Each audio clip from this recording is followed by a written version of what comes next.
muscle leads to body armor. As adults, as we age, we want to have that body armor. We want to have that level of resiliency. And on top of it, with more body armor, we're going to become more of a fat burning furnace.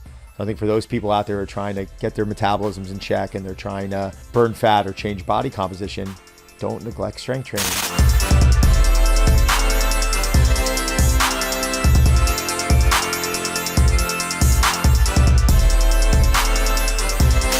We've talked about building muscle. We've talked about training strategies. We really haven't talked about this, what can be a dirty word. We haven't talked about cardio. We haven't talked about cardio much, if at all. And I want to talk about this subject with you. Somebody, again, boots on the ground, what works, what doesn't. Let's talk about cardio in regards to fat loss and in regards to health. What are your general, let's talk about foundational. What do you like for cardio? I love starting with foundational, right? I'm going to give you a quick story. I've got a gentleman I'm working with. His name's John. He started at 525 pounds. And, you know, I met him in May. Water was down to about a glass to 2 glasses a day, you know, probably 400 steps a day. So for him, cardio is your walking. It's your, call what you want. You know, people are saying that you're using these terms NEAT now, or, you know, non-exercise activity thermogenesis, just activity moving around. His NEAT was so low because his energy was so low. So here's a guy getting 2 meals a day that now is of higher quality. We're starting to increase meal frequency, and now he's able to get steps. So proud to say that, you know, 6 months later, whatever the math is, 7 months later, he's up around 6,000 a day. All right, he's able to walk, no more crutches. You know, he's got his water consumption up to 200 ounces a day. Now we have him doing things like the ski erg, because most treadmills aren't going to hold him. I have to talk about this stuff. This is like the low barrier of entry here, right? Now we got him on a hammer strength motorless treadmill, walking and holding on. We've got these things that, you know, specific modalities can't host his situation. So I think at the very least, we got to start with just movement. We got to start with our steps. If you're someone that's not, you know, as you said, getting that 8 to 12K a day in that range, which I think it was fascinating. What'd you say the math on that earlier? 10% testosterone 10% increase in testosterone. Yeah. These are things, these are low apples that we got to just pull down, and we got to start, you know, taking some ownership over. And then I like, you know, at that period of time, it's, unless we're training for an Olympic sport or we're a professional athlete where there is a task at hand, I think cardio is very misunderstood. I think people are just doing, and they're not really, you know, assessing what they're putting into their program, et cetera. I think people do not really truly understand the difference between HIIT training, right? High intensity interval training, opposed to medium state, you know, intervals, opposed to steady state. Like there's 3 ways I like to really break cardio down. And when I went into the high intensity, most classes out there, right? Like, I'm not going to mention their names, but these HIIT classes, they're not HIIT classes. Like, you're a track guy, like, you know what it's like to run a 400. When you run a 400, to me, like, okay, that's not a 10-second, you know, burst. That's a hopefully 60 plus second, you know, less than 60-second burst, right? And after you're done at 100%, you are not going again in 20, 30 seconds. Yeah. It's not. So I refer to HIIT as maximal output, to the point where, like, dogs are chasing you, someone's trying to run after you with a knife type of thing. You're on the air bike racing the person next to you for 10 seconds, 5 seconds, 20, 30 seconds, but you need a lot of rest to get that recovery down so we can repeat that bout. That's how I generalize HIIT training. Medium state intervals, I think, is more of like what most of the people out there like doing. That's your 30 on, 30 off, your 1 minute on, 1 minute off, your tempo training, you know, heart rate's getting up there, et cetera, et cetera. And then I break it down into steady state, which I think is the most common. And I think it's the most applicable to most people, because we really don't know where someone's stress levels are, right? And you've spoken about this, you know, more than anyone on podcasts. It's, what are we dealing with with our family, our jobs, our everyday life? What type of toxic environment are we in? How much training are we doing? What's your commute like every day? What's your diet like? All these things can contribute to stress in your body. So for me to turn around and say high intensity interval training is the best modality, it's the best approach to burning fat, I find it would be irresponsible on my part, because now I'm taking something and I'm generalizing it for everyone. And I'm just telling them that this is what you should do. Where the reality is, no, maybe you need more of that steady state. Maybe you need your heart rate in that zone 1 or zone 2, that, whatever the range is, 110 to 150 range, where you're able to have a conversation a little out of breath, but you're holding that for 30 plus minutes. Then we're working on helping the body to recover, which I think is magical, right? You and I want to wake up every day feeling good. We want to work on our physiques. We want to have good cardiovascular health, but we want to wake up feeling good. So I feel like that is something that can be mixed in more and more. But I'm going to steal the line and I'll pass it over to you from my buddy Ben Bruno, who's an exceptional West Coast trainer. I don't know if you've ever met him, but he said resistance training is the entree and cardio is a side dish. And I love cardio. I play ice hockey 3 days a week. I do tempo runs 1 day a week. I do it because I love it. But when I'm prepping for the cover of Muscle and Fitness, I don't up my cardio to get leaner. I don't. I probably may keep the cardio around the same. I just make sure that I'm not burning myself out. I make sure my calories are right where they need to be from a macronutrient standpoint. I try and mix in a lot of micronutrients so my body's powerful, which is what I do differently than most people who get on magazine covers. But and then I allow my body to perform like an athlete. And I think I ran with that a little bit, but that's kind of how I like to generalize it. It's so perfect. And the thing is, your generalizing was the opposite, because it was still individual. Thank you. Right? That's what it really boils down to. And this is what personal training really is. It's about the person.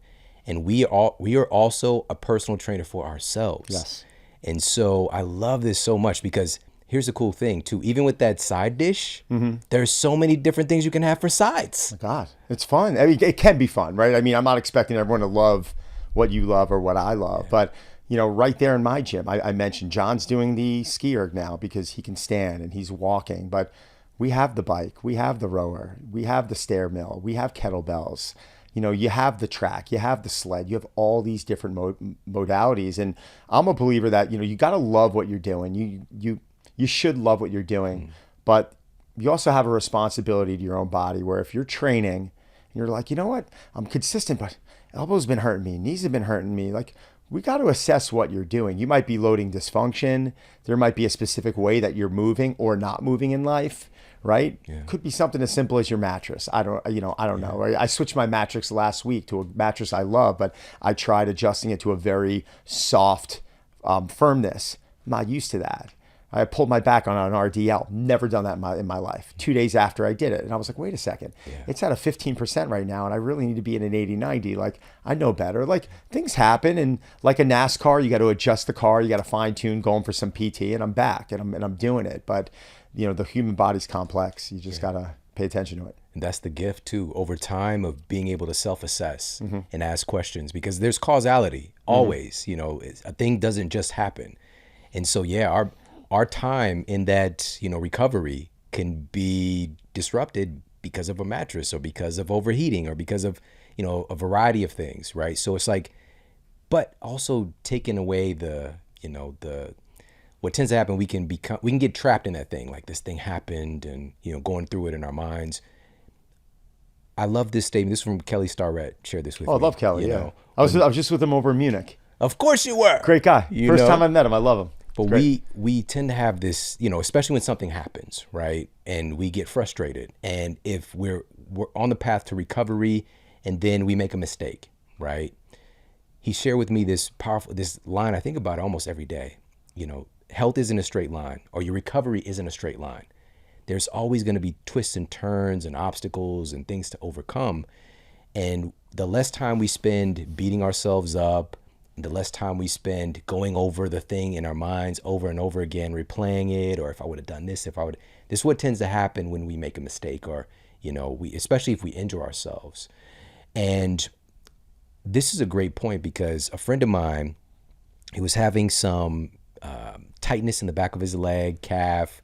It would happen predominantly when he sits down. And I told him he needs to go get an MRI, right? And there were some other symptom clusters as well that he shared with me.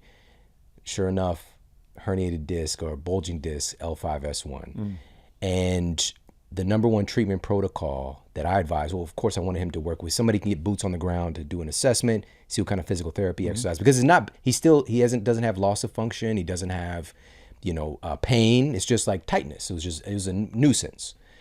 And until then, until we got somebody boots on the ground, number one form of therapy, physically, number one thing is the worst thing we could do is to do nothing. Yeah. Right. 100%. And unless it's acute, like we literally are in chronic pain, we can't really move. And even that, it'll kind of tamper down with inflammation, will tamper down. As soon as you could do something, do something. Number one treatment protocol, get these steps in, just walk. 100%. It's so rejuvenative and healing for certain things, bringing hydration to the disc, the list goes on and on. So with that personal, like the side dish, one side dish that I think we all need to put onto our plate, at least occasionally, is walking, because we're designed to do it. All the other flavors of what we can put as a side dish, you mentioned a few, and I want to talk more about this. You mentioned the ski erg, you mentioned the stepper. Can you, for people that might not know what a ski erg is, let's talk about that. Yeah, it's like a standing rower, but it emulates cross country skiing. So you're gonna grab these handles and you're basically gonna pull vertically. You're gonna pull high to low, and you're gonna motion what a cross country skier does. And for someone like John, I thought it was, I actually think it's a pretty, decent machine. I personally don't use it a lot. I have one. I just, I do specific things, right? I love running. I love sprinting. I love middle distance running, nothing really long that beats the body up. I like that elasticity work. I like, that ground contact, right? And I know you're big into that also, but sometimes I need some steady state work, and I'll get on the stair mill. Life Fitness makes a great stair mill, and I'll put my music on, I'm not holding on, and I'll maintain a certain heart rate for 30 minutes just to get that sweat. It's mindless. I still enjoy things like that. It's a nice reset, right? Wake up on a Saturday morning or Sunday morning, you got a little bit of a recovery day. You focus on 20 minutes of mobility, get 30 minutes on the stairs, not too taxing. You take a shower, you're off with the family. It's a nice way to start the day, right? Yeah. But some people, they choose modalities that they really enjoy that I personally am not the hugest fan of it. It's my opinion. It's not, do I prefer people to sit when they're doing their cardio? Not really. I think we sit enough, right? But if someone's turning to me and they're like, well, I love spinning and I haven't been able to get off the couch, and this instructor, then I'm like, go for it. Then it's my job to help develop a resilient body that could withstand that bike 5 days a week. Yeah. You're going to be in that kyphotic position, that flex spine position. I want to make sure you're the best athlete possible to be able to withstand that. So we never, sport isn't always necessarily the best thing for us, right? I played baseball in college. I played club ice hockey. Like certain movements, it's golf. Like I've worked a lot with professional golfers. These asymmetries, this torquing, it's not necessarily the best thing for the body. So this word resiliency is very big in my vocabulary because we enjoy these things. Yeah. But I want people to be able to do them longer with higher levels of energy. Absolutely. Absolutely. I love that, man. And where would we place these into our protocol, right? So if we got cardio, if somebody's working with you, the thing is, as I'm asking you this question, I know it's still going to be based on the individual and the mission at hand. But if we can have a general guidance as to where would we put our cardio in our program. Well, I like ending a session with it. I like doing our energy systems work towards the end because I never want anyone fatigued for their strength training session. Like one of the number one causes of injury during workouts is from fatigue. Fatigue causes movement to break down, right? So it wasn't that, I know CrossFit got a really bad rap for years. CrossFit's cross training, right? It's a form of cross training. When someone asks me, do you like CrossFit? It's like me asking you, well, do you like restaurants? Like it's such a general question. It's like, well, yeah, I like good ones, healthy ones, farm to table. Can I order what I want to order there? Or are we going to a restaurant with low quality food? So I think when we talk about, things like, CrossFit, cross training, what bothers me about these I don't even want to say communities, but approaches to fitness is that we're taking very highly complex movements and we're doing them for high repetition or we're doing them for time, and they're being done by people who don't have those tools in their toolbox, meaning they're sitting at a desk a lot. They may not have moved like this since college. They can't externally rotate their arm, or they have no thoracic extension, yet they're trying to jerk a weight overhead for 20 times. Then we start loading dysfunction, and then that's when bad things happen. So I just think as a coach and as in program design, and trust me, I build programs for the masses. I have to think about movements. Like there's movements I've never put into my programs. Like I don't have anyone Olympic snatch. Like I'm not having, it's too technical. Like kettlebell programs, and I've always loved the kettlebell. Maybe it's a general like kettlebell 101, like teaching you the principles of the swing and the press and the squat, like basic movements that I want you just to learn and take time. They're very instructional, but mixing things in and being like, go, go, go, go, go, it can get very difficult, and it can become irresponsible from the coach. Yet this is how people are quantifying success in a workout, about how much they sweat or how tired they are. Not always the case, in my opinion. Yeah, yeah. And I love, years ago, man, you said this line that stuck with me as well, which is you need to be qualified to do certain exercises. Yeah, yeah. You got to earn the right to it. Yeah. Yeah. 100%. It's so brilliant. I love So that. brilliant, Thank man. you. And it just makes sense. It's like with anything in life, anything in life, it shouldn't be any different with our training protocols. Am I going to jump into a NASCAR and then just say, hey, you know how to drive? Like, Let's race. Let's race. Let's go around. We're at Daytona. Like, this car can do 200 miles an hour. Okay, great. Like, I'm going to have a problem. I know how to drive, but I don't know how turn 4 handles. I don't know how that car handles. I know nothing about it. Like, that's in a way what starts happening when people jump into these group classes. Like, I haven't worked out. I'm going to go do a specific boot camp. And the next thing you know, they're sprinting on a treadmill at 10 miles an hour. It's like, no, after a period, as a child, my 15-year-old, 14-year-old, different story. Like, their bodies are rubber bands. They can handle that stuff, right? But or most of the time. But as adults, when you start shutting it down and you're not moving that way, you got to earn the right to do this stuff again. You got to put some time into earning that movement back. Yeah, yeah. Another thing you mentioned earlier was on the thread of intensity, right? So when you talked about high intensity interval training, even qualifying ourselves for that. So you're out doing sprints. I love sprints as well. It's something that I've become acclimated to do over time. And the reason I'm bringing this back up is there's a lot of metabolic benefit to be found in intensity, right? In true intensity. But that sphere, if we're doing it on a track, for example, or doing sprints versus, like you just said, hey, if we're not in a place where we've got all these other functional parts working, you can jump on a recumbent bike or stationary bike and or an Airdyne and just, it's safe. And put in some intensity, get those metabolic benefits. So doing something that fits for you. Now, you mentioned post lifting, right? The entree, then having the side afterwards with the cardio. And you also mentioned earlier on your off day, right? Yeah. So your off day, you're deloading, you're in recovery, but still getting some activity in, start the day. Why would you do that? Well, and most of the time on my off days, I like to shut down and I like to get steps in. That's basically an ideal off day for me would be taking the dogs for a walk, going out doing something with my wife, my kids, playing, having fun, nothing structured, nothing organized. Sometimes if I'm prepping for something or if I have a client prepping for a movie and we got to get, we got to get those minutes in because the window's short.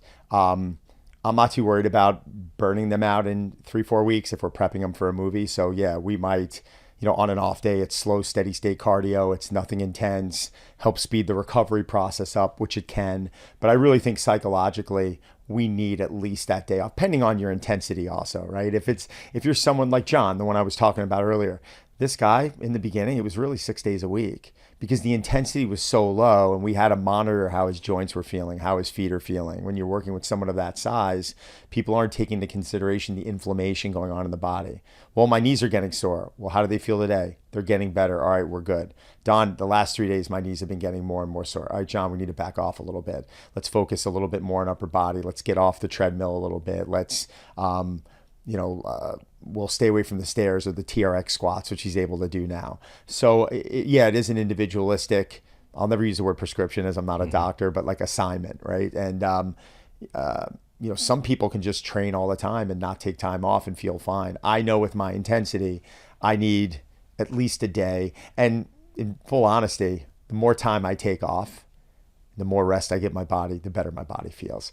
I'm not doing this all the time because I got to look a certain way. I'm doing this because this is a drug for my mind. This is one of the things in my life that it's that immediate reset. If I have a problem in business or family or someone's sick, I can get in there. I can do something for 30 minutes.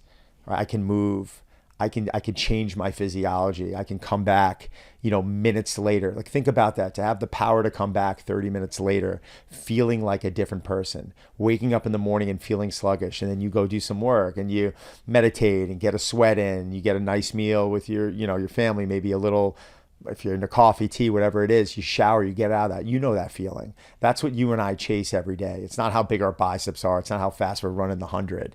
It's this feeling. And I feel like people who become really great at this, it's a feeling. Yeah. All the billionaires I've worked with, they're not sitting there saying, I'm going to be worth $50 billion. No, they start at the finish. They have a plan in mind and they focus on being exceptional every day. They surround themselves with a team. They do their homework. They're very targeted about things. So I can talk to a billionaire and they take a specific approach to something they've been so successful with, but then their health and wellness, well, what are you doing tomorrow? Oh, I don't know. I'm just going to wake up and maybe do some chest and, well, what's your deal with your meals? I go to the deli and I pick this up. I'm like, dude, you're not like, imagine approaching your business like this. You would never have been as successful. So I really think we make it out to be much harder than it needs to be. Start with a minimalistic approach. If you can't do it, start with 10 minutes. Is it enough? It's enough. That 10 minutes a day, 5-6 days a week from someone who's never done anything, that's, you know what? Maybe they make a better food choice. Maybe their energy level becomes a little bit better. Maybe suddenly there's a little bit of this positivity and consistency rolling over. And I really think we have to start with that consistency trumps intensity approach. Yeah. I'm on a mission to help to reframe our perception of exercise. I love it. Because, and you just said it, man, it's therapeutic. It's therapeutic. And this is clinically, we've got so many peer-reviewed, randomized, longitudinal, you name it, affirming this point. And we just had in one of the leading psychiatrists in the world. He's the director of the top facility in the world for psychiatric care. And what was he primarily, really leaning into? Exercise as therapy. It's like, but it's not getting prescribed. You hesitated on saying prescription. I'll say that for you, Don, because truly, if we can start to prescribe it, like prescribe 5,000 steps a day for a person that's, I would love this. And here's the thing, again, not only do we have a lot of peer-reviewed data on this, we know it experientially, how it bleeds over in a positive way into other areas of our lives. And you just mentioned this dichotomy with the billionaires doing this particular thing so well versus this thing. And it's just really, for me, what comes to mind immediately is how you do anything is how you do everything. Yeah. And bringing that same mindset, holistically, because we become a one-dimensional human being. But the thing that unites all of us and unites life, period, is movement. Life is movement. What is death? Death is a cease of activity. Biological movement is done, right? So while you're alive, it is the thing your genes request and expect of you more than anything else. 100%. I mean, you couldn't have said it better myself. It's something that has to be practiced over time, I believe, though. I think sometimes, even with nutrition, we dive into these things and we just expect to do what Shawn's doing. And these things have to be built up. It's even like nutritionally. Like, how many times have you heard people, well, I'm not a breakfast person in the morning. Like, I'm full. I can't. Well, you haven't eaten breakfast in 5 years. Like, just because Dr. Perlmutter is doing intermittent fasting, I'm just making that name up. Like, I just threw it out there. It doesn't mean that's something you need to be doing. And your energy level's low, or you're trying to put muscle on. And now, we've got to look at, just because something's good or works for someone, doesn't mean we generalize that and say, like, I will never bash a diet. Well, maybe that's not true. But most diets, but seriously, like the ketogenic diet or intermittent fasting or the vegan diet or pescatarian, to each his own, right? If something's working for you, I am not someone to turn around and say, don't do that because I believe in animal protein and the highest quality proteins and carbs. And if you try it, experiment with it, and then, we'll talk later on. But I think that there's this generalization out there with social media. This is how he's doing it or she's doing it. So we all have to do it that way. Find a coach, talk to someone, figure out a game plan. But in the beginning, start something as simple as just getting those steps in. Yeah. It's enjoyable too. Like, think about it. Like, how much better do you feel after you have a meal and you go for a walk? Like, you digest better, you sleep better. It's just, this is something that a lot of us have gotten away from. Something that simple. Yeah. One of the guys that's in my mastermind, every Monday I have a mastermind group with this group of great people. We're very diverse in our backgrounds and also what fields we work in. and I gifted my mastermind group, and it's 5 of us, with continuous glucose monitors. Yeah. Right, from my guys at Levels. Yeah, Shout out to I used their glucose monitor. I actually loved it. I thought it was great. So Yeah. shout out to my guys at Levels. Levels.link/model. All right, levels.link/model. 2 weeks, right? It was. I think I used it for. It was a 2 week Yeah, measurement, right? yeah, Which is bizarre because it goes into your tricep and you think it's.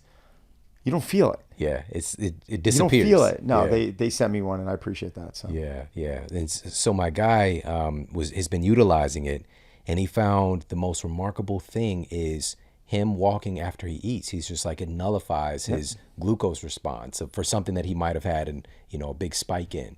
And it's just like giving this data back to people, right? To affirm stuff that we know already. And another thing though, mentioning this kind of therapeutic track with exercise and this kind of all uniting together. Part of the issue though, and you've contributed to the issue, is seeing fitness, right? Yeah. And we see that the way to that fitness is sweating it out in the gym, grinding, throwing the weights around, all the things. Now, this is what's unique about you as well, is you're about that life, but it's more than that. Oh, 100%. Right? Yeah. So stretching from outside of the gym, it's what you do in the gym is part of it. And that's a stress. You're putting your body 100%. through a stressor, 100%. but it's the things you do outside the gym that really help to make this transformation. Yeah. And, it starts with things like nutrition and rest and hydration. And I've written thousands of training programs, right? And some better than others, but it's not, the training program's important, obviously, but it's all these other factors in those 23 hours a day that we're putting our bodies through, which I think are so important. I just don't want people, it's my mission to show them they don't have to do it all at once. We're about to start a new year. Resolutions they're gonna be flowing. People are gonna be, it's their opportunity to start fresh, and they're gonna jump into it way too hard. They're gonna set expectations that you didn't do it last year, you didn't do it the year before. Why do you think you're gonna do it now? And I don't mean to be negative there. Take a different approach. If there's 12 things in your life you want to change, take the next year to do it. Take one thing a month. It could be something as simple as Sean, we're going to start with hydration. Well, is that enough? It's enough for now. Let's just start with hydration. In the next 4 weeks, I want you to nail your hydration. I want you to get so comfortable. I want it to become so monotonous. I want you not even to think twice about it. We get through January. All right, what's next? We're going to start spending some time trying to wake up a little bit earlier. Well, why do you want me waking up earlier? You don't want me going to bed late? Well, because you go to bed at 2 in the morning, 3 in the morning, and you can't go to bed earlier because you're up at 11, 12 in the next day. So if we get up early and we tire yourself out, maybe we could start getting you to bed at 10 o'clock at night. And then and then we spend the next month or 2 months working on that. I just think that we're throwing too much at people that, they can't attack that at once, right? It's like looking at an employee and saying, all right, we've got 100 things to do right now. And then they're half-assing it. And they're not really executing anything to the fullest, rather than being like, all right, this next week, this is your responsibility. We have a meeting Friday. I need this done. And it's just suddenly they're able to focus, and however many weeks it takes. I just gave it 1 week as an example, but now it's one thing that we're trying to be great at. And I feel like that sticks a little bit more. Now, there are type A's out there that I've worked with where it's like, here, thanks, D, I'm heading out to California. I'm like, all right, man, I'll talk to you in a week. And it's literally like that simple, right?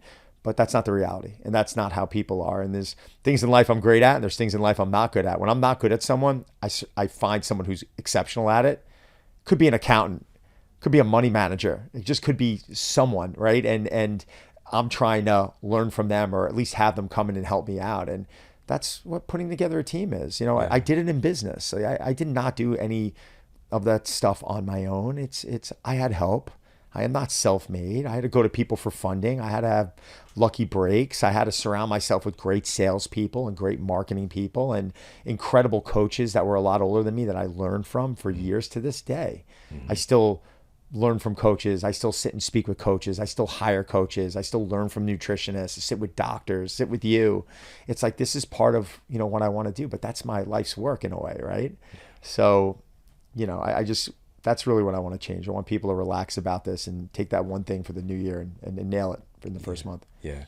It reminds me of the story you're sharing with your client, John, and Yeah. just, meeting him where he's at, employing certain things, and then being able to build upon that. It's just a logical approach. But also, when you mentioned John, I immediately thought about one of your other superstar clients, John Krasinski. Oh my Is God, that- the best. And also his wife, Emily Blunt. You Emily work with Blunt, her yeah. as well. Yeah, now I worked with them all the time when I owned Drive. I've been out of my club for 3 years now, and we still communicate via text. And the guy's a rock star. I know he just, I think, directed and produced a movie that his buddy and my client Ryan Reynolds was in, and Ryan said he did an incredible job, and it's gonna be a great movie. So Amazing. those people I just named, incredibly successful, but even more important, just better people. But this also is circling back to the superhero universe, Yep. because he popped in there and made an appearance as Mr. Fantastic Yeah. in the latest Doctor Strange movie.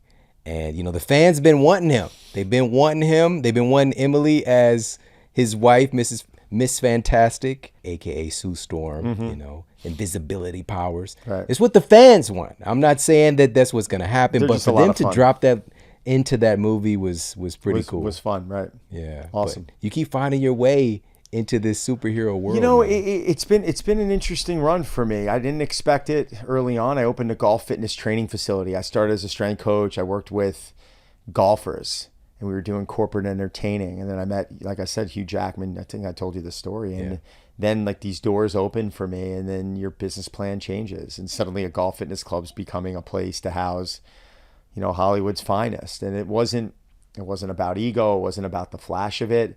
I come from a catering background, so I love taking care of people.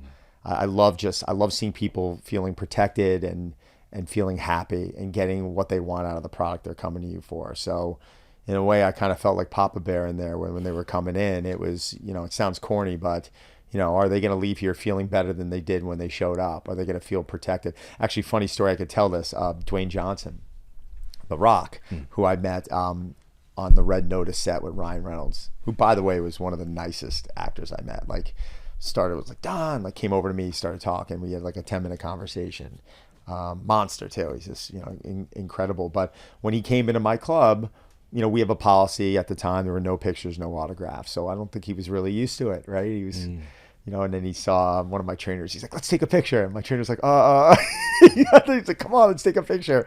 And my trainer reached out to me like, boss, I'm sorry. I'm like, no, it's cool. It's DJ. It's totally fine. But it was that I enjoyed. I enjoyed, a lot of these people coming in and just feeling protected, and them walking in with their kids as we were training. And then, we're watching their kids at the front desk, whatever it is, stuff like that. A family environment. That's one of the main things I will miss out of having that place, but it's been so many doors open since. It's been amazing. Yeah, man, so many incredible stories like that. Yeah, tons. And you just mentioned something that I had written down that I wanted to talk to you about, which is our kids. Oh, yeah. And, since 1980, the rate of childhood obesity has tripled in the United States. And, the thing is, we are so diverse, in the different outpicturings of what health could look like. And we swing to this other pendulum of acceptance and this other pendulum of, shaming people, right? And so this is not about pointing out we all need to be this kind of superficial image of what health is supposed to be based on, societal prescriptions. We're talking about just creating a healthy template for our kids to be happy, healthy, to be functional, to decrease their risk of, chronic diseases, infectious diseases, the onset of mental health issues. All of these things that I just mentioned, all of those things have skyrocketed, specifically in children. And so with that being said, you being in this universe and having kids as well, and your kids are getting older now, and same here. What are some of the things that, because also I think having kids in general, but also in this world today, there's so many different inputs and impressions. Yeah. What are some of the things that you're doing to kind of cultivate an environment of health, but also not being dogmatic and crazy? Oh, yeah. I mean, listen, I'm not going to tell you I have figured parenting out yet. Like, I've got a 15-year-old and a 14-year-old, and you're thrown with challenges every day, right? And if I figured it out, well, they'd be making their bed every day and doing the dishes and taking out the garbage, which are part of their requirements. And you battle them on this stuff, right? But as a parent, you got to keep coming back and you got to keep, parenting. I think for most parents out there, you got to start leading by example first. And, I was in a situation where I could have created monsters, meaning, I'm someone who enjoys this. I love eating clean and I love doing these things and I love to live a certain lifestyle. So imagine if I woke up every day and was like, Donnie, Amelia, get to the gym. Donnie, Amelia, we got to have our eggs with, grass-fed butter and this and that. And I made a decision early on, 15 years ago, that I'm going to do me. And when we're having a family dinner, they're going to be eating hamburgers with grass-fed meat. They're not even going to know the difference. Or they'll be having air baked French fries, and they love that stuff. And but I'm not going to sit there and I'm not going to shove things down their throat. I feel like that they need to be able to make decisions, and they need to see how they feel. And it's been fun for me because my kids are into it. Like they're into it. Like we went. I was telling a story earlier that we went to a mall recently where they had a food court and there was Wendy's and McDonald's and pizza. And I was like, guys, go get whatever you want. My wife and I were on a line to get these healthy bowls at this farm to table spot. And my kids just stayed online. And I was like, okay. And they were drinking water.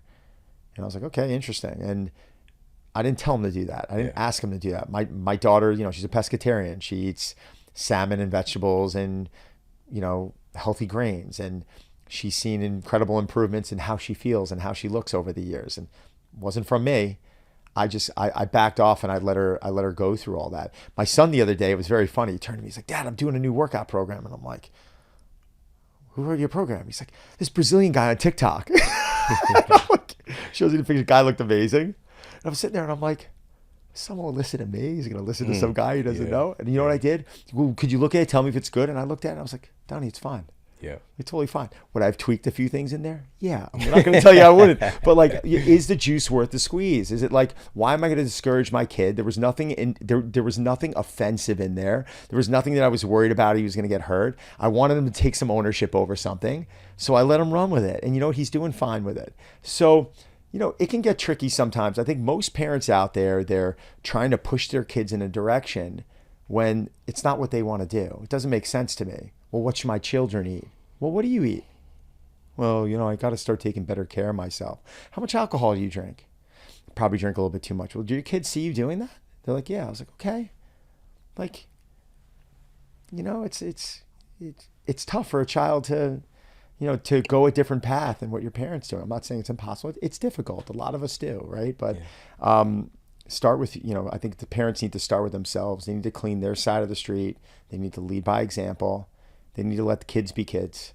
But I think, when you're home, like, do we leave chips and ice cream and all this stuff in the house? No. When we want it, we go get it.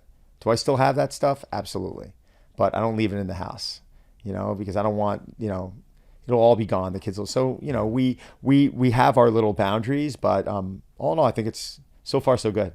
Yeah. Knock on wood, Man, I love it. We're so much in alignment with that. Yeah. I think that I cracked a code that shouldn't have to be cracked, which is, number one, it's a culture, right? You're coming into it with a culture of wellness, of support, little things, eating together, having higher quality food, higher quality versions of, conventional American foods, like just creating a culture of health so that they have a foundation of health. And when they make a decision to eat, say, fill in the blank, they notice, they biologically feel the feelings of like, oh, well, this doesn't necessarily feel right. Especially when I go too hard in that. I've never had to tell my kids, they're like, you shouldn't be doing that, right? They've seen it experientially. I might point back to it when the thing happens, like, and just have a conversation. But especially in the moment when it's happening, nobody wants to be told that they created their own doom or, feeling bad or got sick or whatever the case might be. But just like finding graceful places to cognitively attach that poor feeling or illness to decisions that were happening in that small moment. Like my older son, maybe he was been, out kicking it and this and that, not getting to sleep, but still getting up at 4 a.m. and training all the things. And then, he might get sick. And it's just like, you know, this thing, I could see it coming, you know? And so, and again, because they're kids, they might take a few times, but that foundation and the inner intelligence gets turned on, where your kids, for example, they stayed in that line Yeah. because they didn't really, you know, it's not worth it. You know, it's just, No. that's really the best place to be. Now, you also said something that is another, I want to talk to you about this. You said the juice being worth the squeeze. The juice ain't worth the squeeze. Juice for right now. All right. The juice has never been more readily available out there. And especially, again, younger Yeah. demographics leaning on the juice. All right. We're talking about PEDs. We're talking about testosterone. We're talking about HG. There's so much stuff today, by the way. There's so much stuff. I can't even keep track. Yeah. I can't even, and I'm not, it's funny, some people ask me about it. I'm not the guy to ask. There was a reason why I never became educated on the different types of performance enhancing substances, and, you know, you hear names Anavar and all these other things. It's like, well, what do they do? I have no idea. I couldn't even tell you because I'm not a doctor. I'm not the person you should be speaking to. I'm not the person you should be coming to for advice. I'm a coach. I shouldn't even be handling physical therapy. Now, I worked with physical therapists for 20 plus years. I understand how the body runs really well. If there's an injury, if there's pain, you're going to my team of PTs. But in reference to everything now, even with testosterone replacement therapy, et cetera, do I believe there is a place in the future for these sort of things? Yes. Okay. I don't know when that is. I don't know if it's when you're 70 or 80 and the quality of life is declining and it's time to get a little boost. You know, it's all right, man, it's the fourth quarter. I want to ride out these last few years on a high note. I just don't know what it's going to do to you if you get on this at 20 years old, 22 years old. The body's not developed. I'm still setting PRs at 45. I'm still doing things in the gym that I wasn't able to do at 22, 23. I'm still chasing it, man. I'm not lying. It's part of me. It's part of what it's what I'm striving to do.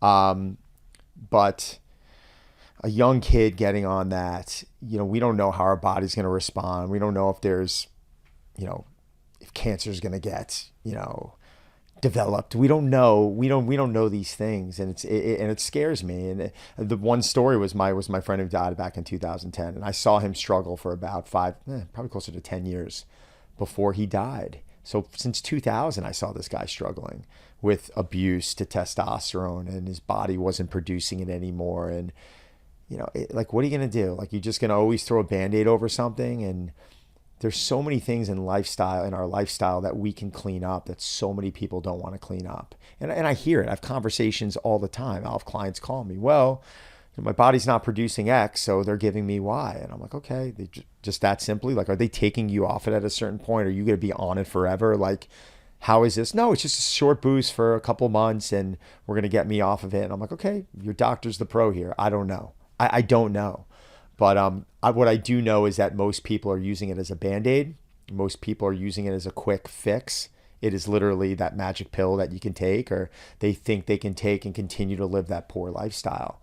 It's the things that you and I have learned to do, and we're not experts at it. We're pretty good at it, and we're always trying to find ways to get better, right? That most people don't want to do. You know, it's, you know, changing your lifestyle, or avoiding blue light in the evening, or eliminating, how about just getting out of a toxic environment? You know, I can't tell you how many people in my challenge community have been talking to me about bosses that are abusive, or EMTs that are working overnight shifts for the last 10 years. Yeah. I'm like, you've been there for 10 years. What do you think's going to happen? Yeah, like, what do you think's going to happen? You're putting on body fat. You're feeling terrible. Go to your boss. Just like, they're not going to want to lose you. Like, put your foot down. Stand up for yourself. And at the cost of their quality of their life diminishing. And in a way, it sounds extreme, but like, you got to admit, they're slowly dying. When these things start happening, it sounds dramatic. They're slowly dying. It's like, all right, body fat's increasing, hormone production is decreasing, the aging process, you're getting sick more frequently. Like, these are bad signs here. Something is wrong. Something has to be changed. But you know, as a coach, I can't do all that work for people. You're not a miracle worker, right? It's you can't just snap your fingers and get these people to change. You got to put in a little bit of work. You know, you got to put your foot down. Yeah, yeah. You just said several things that we know. We've got biological markers now. We could tell, Yeah. with like telomeres, for example, all Yeah. these things are shortening. It's basically pulling that finish line so much Closer. closer Yeah. to when you're going to clock out, right? So when you said we're all technically slowly dying, but you're accelerating the rate Accelerating. at which you're going to get to that finish line by bringing it closer to you by, and here's the thing too, a lot of times when we find ourselves in these situations, like you just mentioned, working overnight as an EMT, we have these stories. Our identity is tied to the thing, and it's like, I have to do this. You don't understand. And the reality is we need people to do certain jobs, right? We need that, that person working, you know what I'm saying, that can come for a traffic accident at midnight, whatever the Gotta case have might it. be. We also can have more healthful ways of structuring things as society where people can have a certain season that they're working that. And then they have 3 seasons where they can have a normal, right? There's And so many recovery. different Yeah, there's ways, things we can but do. we have we have a system that's constructed in a way that's not advantageous to people who are often entrusted with helping us, right? Our Yeah. healthcare profession. Oh my Good, gosh, good like the, point. the field of nursing is one of the most hard hit as far as chronic diseases. Right. Higher rates of breast cancer, higher rates of obesity, diabetes, depression, the list goes Scary. on and on and Scary. on. We're not taking care of our healthcare professionals because we have a system that cultivates that from the beginning, even when school starts. Right. When I was working at the university gym, a nice percentage of my clients were in the nursing program and pre-med program. They were already up. Right. By the time they got to me, doing their, different residencies or, doing their clinicals while being a full-time student, while like stacked on top of all this stuff. It's like a rite of passage to yourself up, right? So you're already sleep deprived. You're jumping from place to place. You're in a toxic environment. Literally, you're surrounded by sickness and burning the candle both ends, the whole thing. And then they come to me to basically beat the shit out of them in the gym, right? So that's what their perception It's like a is, double negative. to whip them into shape, It's right? like, you're right, exactly. And so often, again, like I'm finding ways to work in to create more of an environment of health, to try to stack conditions in their favor, because they're choosing to go into a field that is part of the rite of passage is to beat yourself to a pulp. And if but you that's- can make it out the other side, Right. then you get into the field. Now life takes over. And so you've already got these habits But that's established. my point. It's, are we going to now assign HIIT training to someone going through that because we're reading that it's the best way to burn fat? Like, what's the data on that? What percentage of an increase in fat burning are you getting? I'll never forget, there was a study that came out 20 years ago. The decline dumbbell bench press is going to recruit more muscle fibers than any other horizontal press. And then I'm watching everyone do declines. And when you dove into the study, I think it was a PubMed study. It said by like 0.0001%. It was like a joke, right? So people hear like, oh, this is the best way to do it, and they want to run with it, where the reality is that what is best for you. You reminded me of, you remember Jack LaLanne, right? Of course, yeah. Okay, so I got that juicer yeah, back in the listen, day. This guy was unbelievable. So I think it was Gold's Gym's like 100th anniversary or Jack LaLanne's 90th birthday was something. I'm working out at Gold's Gym on 54th Street. He comes walking in the gym. And they have a camera crew there, and they were celebrating some anniversary. And Jack sees me with, I'm 23 years old. And he points at me, and he comes over, and they introduce me to Jack LaLanne. I'm like, oh, so nice to meet you. He's going to work out on camera. He'd like you to join him. And like, he's going to run you through a workout. So I was like, all right, so much for my workout today. I'm going with Jack LaLanne. And I saw this guy in his 90s and how he carried himself and how good he looked and his health. And it really made an incredible life-changing impression on me. I was like, this guy looks better than most men in their 40s. This guy moves better than most men in their 40s. And then he ended up passing away years later, and I got invited to a documentary that his wife, Elaine LaLanne, was hosting down. Elaine, What a risk she took. She must have loved his ass. Elaine, they were hosting down in Tribeca, and they were told all the stories of Jack and how he, pulled a barge, had it wrapped around. He swam a barge, whatever. To Alcatraz Yeah, or something. crazy, right? He's doing all this stuff, and I'm watching this documentary on it. I'm like in the crowd by myself. I'm like choked up. And Elaine Lane gets on stage at 90 plus years old and bangs out 20 perfect push-ups. Oh my. Dude, I'm standing up like it could have been my parent. Like I was literally like sobbing, like applauding. It made such an impression on me. And I think the main takeaway is we're all getting older, but don't give up. You know what I'm saying? Like don't start making it an excuse. You know, people might think I'm a little crazy for the things I do or how I like to approach this stuff. I love it. This is part of who I am, and I'm not expecting anyone else to go that route. But don't give up. We're all getting older. There's no reason why we can't do things to improve our overall wellness.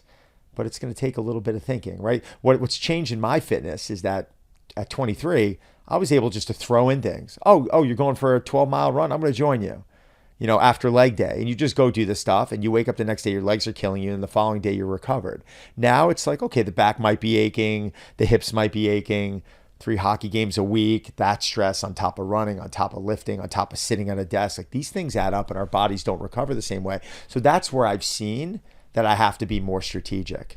But otherwise, man, I'm putting my foot on the gas. I'm still going to go for it. I want to be that 90-year-old. Yeah. And why? It's not about ego. It's not about flexing my arms. I want to live a quality of life. Yeah. I want to feel good. I want to set example for others. I want to help others. I want to ride life out, and I want to, you know, when it's time to go, man. I want to be doing pull-ups. It's like, all right, he moved well, and he did a good job. He treated people great, and it's kind of how I want to be remembered. You know? Yeah. Man, that's a credible story, man. That's new to me. You touched history, multiple times. Like that's so remarkable. So to paraphrase a point here, we need systems change. Awesome. But also most importantly is your agency, your self-sovereignty, your ability to make choices yourself, changing the story that you're carrying about what you can do, what's possible for you. And most importantly, circling back to what you said earlier, which is, taking a step at a time, focus on one thing. And, people getting into your universe obviously is so helpful, and the content that you share and making it easier for people and more accessible. Here's another point. Tying this back with all of the incredible people that you've helped over the years, and including, the celebrities, the fitness, the on-screen accomplishments. Food matters so much. Yeah. Earlier, he's like, we're not going to be dogmatic about the diet choice for different people, except, you're like, well, mate, what about the baby food diet? Do you remember they did the little Gerber baby food? You don't even know that this existed. It did. I think people were. I remember the Pedialyte on the hangover thing. That's okay. What I remember. Well, there's a baby food diet, Don, where people are, they're getting the little with the Gerber baby on there. Anyways. There are foundational tenets when it comes to nutrition. Yeah. And let's get honest about the nutrition protocols that you're supporting with the clients that you're working, again, for the most radiant levels of health, performance, physique. What are the tenets for nutrition? The majority of them, because I have, people who come in, they're, like I said, my daughter's pescatarian, or they're vegans, or vegetarians, and I understand how people have their specific route. I agree with Dr. Gabrielle Lyon, where we're very this protein forward, this, where is the quality of food coming from? What do our plates look like? I'm a big believer that like our plate, it's your protein, it's your carbohydrate, and it's your vegetable, right? And we'll have our healthy fats mixed in there. It's that simple for me. Now, when we're trying to prep someone for the stage or a cover of something, we have to start manipulating foods, and I'm completely aware of that. I believe in metabolic flexibility. I believe in the ability to use fats and carbohydrates as our energy source. I think protein is probably one of our most important macronutrients, right? I think protein is a building block to muscle. Muscle leads to body armor. Body armor is what's going to protect us as we age. When my grandmother fell, she shattered her elbow. If she had more body armor, maybe she can withstand that. Athletes, there's a reason why they put muscle on. As adults, as we age, we want to have that body armor. We want to have that level of resiliency. And on top of it, with more body armor, our bodies are going to burn more, we're going to become more of a fat burning furnace. So I think for those people out there who are trying to get their metabolisms in check and they're trying to burn fat or change body composition, don't neglect strength training, because you're not going to build muscle through cardio training, right? That's just a fact. So my nutrition guidelines are very simple. It's hydration. It's good food quality. I just started, you mentioned Food Matters. So a woman by the name of Trish Williams was a chef, and she started a company called Food Matters 12 years ago. and she was feeding everyone in my club. It was a non-scalable business model. It was metal tins and the highest quality food, and she figured out how to scale, and I became partners in the company over the last year. And we've created an incredible meal plan. Most of my celebrities are on it. We've created these mud bowls, which are, it's a funny name, but I think it's the ultimate pre-workout. It's overnight oats with protein in it. And we have we add micronutrients to it to make it more powerful. There's things we're going to be doing with mushroom extract, etc.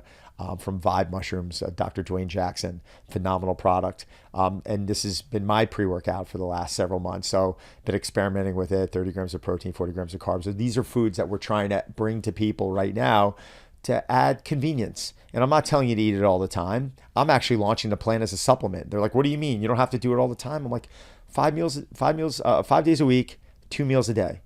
Start with 10 meals, supplement it in when life gets the best of you. Because what I find out is that when you do a meal delivery service and you're getting 4 meals a day, well, you go to dinner and then you go to breakfast, or the weekend comes around and then we end up wasting 3, 4, 5 meals a week. And that's tough to swallow, right? Like, you don't want to be wasting money. So I like using this stuff as a supplement. I like, promoting to people, live your life, continue to go have dinner, do the things that you love and be social, just make good decisions. But when we're in an environment where things are getting a little bit tough or you're running out of time, go into the fridge and pull a daily dose meal out and, just feel better and love how it tastes. And it's that simple. Yeah. And I've seen this with people very close to me. And it's just like the time it takes and having the meals accessible and all the things. Yes, especially today, we've got a lot on our plate, literally, and making this easier for people. And like you said, these celebrity clients are utilizing these meals and you're making it accessible for everybody. Right. And you didn't know that I was going to talk about this. I know. I'm actually psyched. I'm like, thanks for the plug. Your team gave me a heads up. And so I went and looked into everything. I was like, man, this is awesome. And I love the fact that it's focusing on the most mighty macronutrient and the quality there. Just again, Dr. Gabrielle Lyon, you were the icing on the cake for her and I to get connected. And it's been so grateful, man. She's the best. And again, at the end of the day, it's about the results. When people are following the protocol, they're getting results. Metabolism and metabolic health improvement, the physique, all the things. Where can people get access to these meals delivered amazing. To their door? Well, we have a code for everyone, don't we? Yep, your team sent it over. I love it. Fantastic. So I'm excited to give everyone that. But Daily Dose Lifestyles is the website. You guys can DM me any questions if you have any. Like I said, a supplement. Like we're trying to make things convenient, and also there's foods that I don't like to cook, or maybe you don't like to cook. Right? My wife goes crazy when I cook fish in the house, right? So they deliver to me wild salmon, very high quality salmon, and they're always mixing in different types of vegetables that I might not prepare. Or, the starches, for me are pretty basic, but it's nice to have that variety and that level of convenience at my fingertips. It's really allowed me to relax a lot more. Sometimes I'm rushing, I grab a meal, I take it with me. It's that simple. So, I'm excited for everyone to try it. I hope they love it half as much as I do. So again, everybody go to dailydoselife.com. That's DAILYDOSELIFE.com. That's dailydoselife.com. Health expert designed, organic meal plans delivered right to your door, ready to eat, all the things, and 20% off. Use the code SHAWN20, SHAWN 20, number 20. All right. And you get 20% off, and it's such a gift. Thank you so much for sharing that, man. Oh my God, thank you for talking about it. This is amazing. It's so good. And again, it's just making it accessible and taking some of the valid excuses that we tend to have, because this will be super helpful. Again, my wife has complained about this, just the accessibility. She's just like, I'm trying to hit my protein needs, but I don't tend to have it on hand for me to go to. So we're going to get some of these meals. Yeah, tell me what you think. I want feedback, and we'll send you as much as you want. And it's funny about food delivery, right? Most people, there's a cost. I can cook it at home, and I'm like, yeah, but you don't. We can all cook it at home, right? Like, yeah. But am I going to sit there and I'm going to spend a couple hours every week, preparing salmon or bison or whatever it is? I eat vegetables, and yes, I've done that for decades. My time is valuable. My time it's time prepping or time working my job or spending time with my kids or doing things that are productive. So it's a decision I made. I fell in love with this company. Trisha's been a friend for 12 years. I really feel like it's a business, but I really feel like we have a mission, and I feel like it's special. So, hopefully it does well. Yeah, I love that, man. Again, be honest with yourself. Who are you? Yep. I think that's from Black Panther. But who are you? Think about that, and utilize some of the things we have access to today.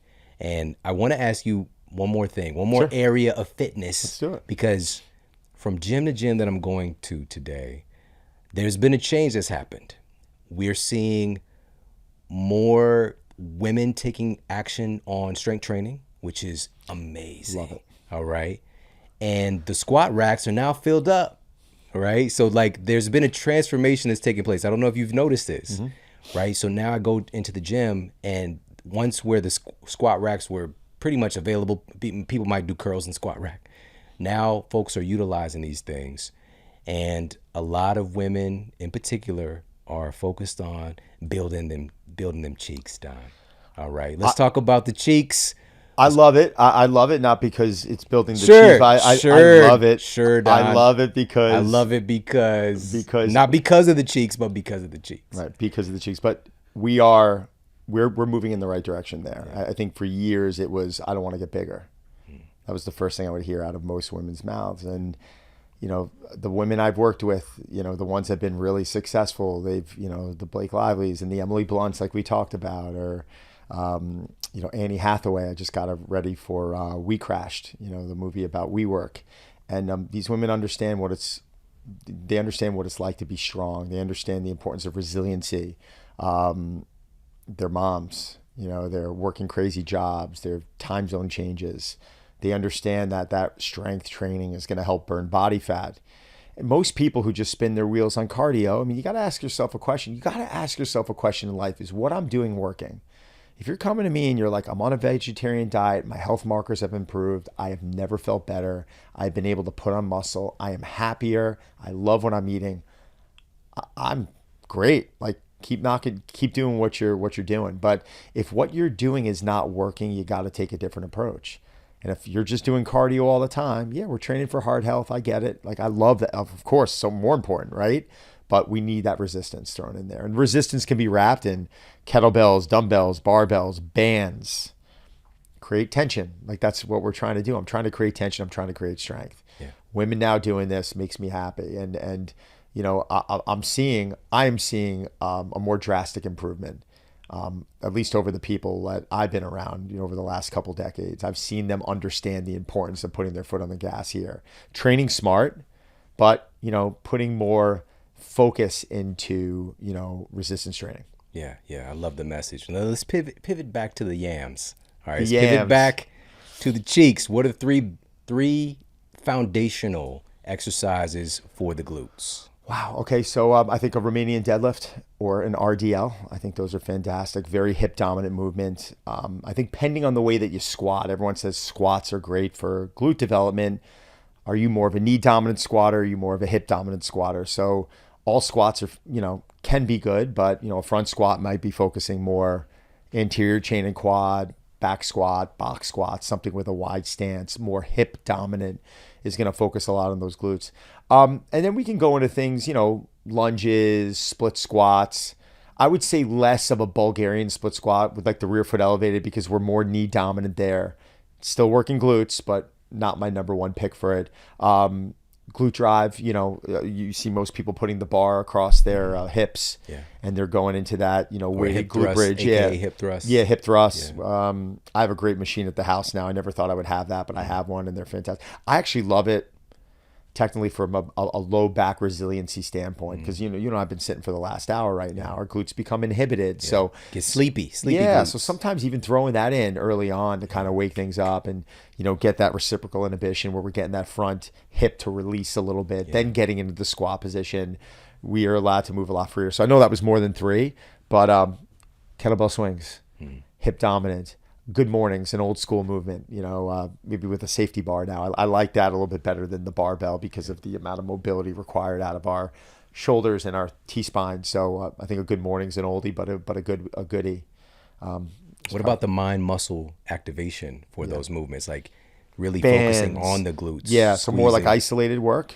No, just even through the exercise you just shared, Oh yeah, thinking about those Connection. yams as you're doing the exercise. Arnold used to talk about this, Yeah. right? He used to talk about visualization, and and I think it's important when we're training. Ask yourself this question. Not you in particular, but most people should ask themselves this question: are you looking at the sets and reps, and are you rushing to get to that rep? Let's say 12 reps. 3 sets of 12. Are you just running through 12 reps, or are you trying to create it 1 rep at a time?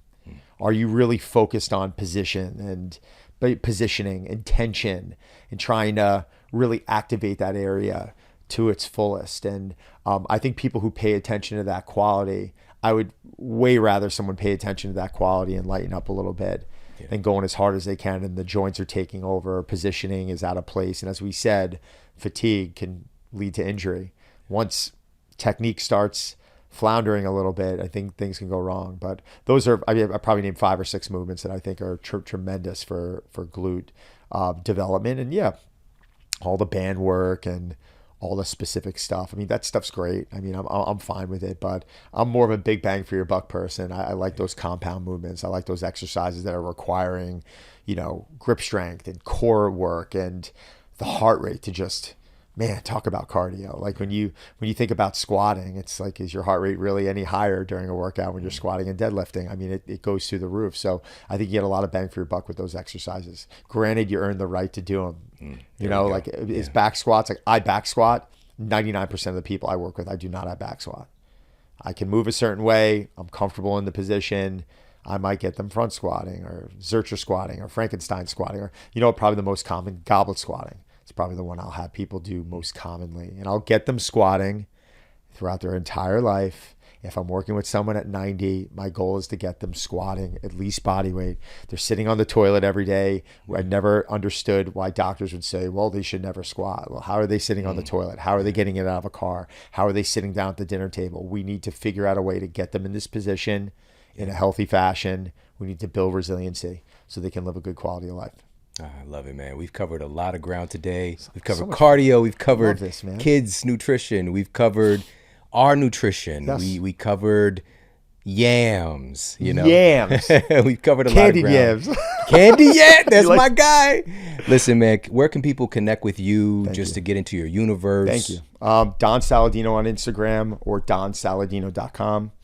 If you guys shoot me a message, more than happy to. I'm going to always answer them. And just want to say, man, it's such a privilege being on here, man. It's been great. This was my second time you brought me on, and it's an honor. It's just been great to connect with you and call you a friend, man. Hey, if you like this video, make sure to check out this video right here. What if I told you these are diseases of skeletal muscle first? And that obesity, diabetes, heart disease, cardiovascular disease begin in skeletal muscle first. Insulin resistance begins in skeletal muscle first. And if we care about root cause medicine, then we have to care about skeletal muscle.